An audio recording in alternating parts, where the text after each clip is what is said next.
if ever sa work, meron po ba pagdating sa, if ever nandito kayo sa social media, triple, double check everything, mag-back up kayo ng ilang files, kasi I see dito na baka merong ilang laban kayo nakaharapin, hindi kailangan katakutan or ano pa man, pero very unstable yung energy, kulang sa tatag, okay? Kaya naman, ayan, pinagpaplano kayo ng mga baraha, balance, at meron kayong support, hindi kayo nag-iisa dito. May travel ba? Kasamang mahal sa buhay ka pareha. Ganon din ang may iwan ko, huwag kayong mainip. I-check nyo yung inyong pupuntahan, ang inyong mga dalahin, baka ganun lang ito.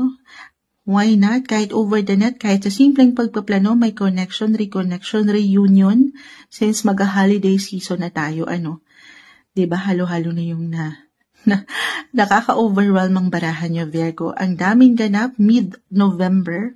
So, take it easy, isa-isahin nyo to, ha? Huwag nyo madaliin.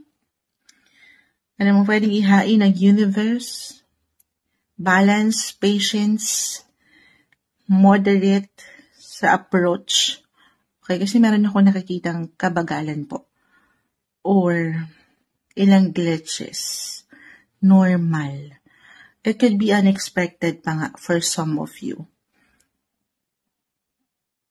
Kasi maaring, so reversal tayo ha. Pwedeng merong tension, baka meron kayong marinig, kahit sa simpleng opinion, huwag kayong magpapa-apekto dun. Could be someone connected sa work or dito sa ilang aking nabanggit.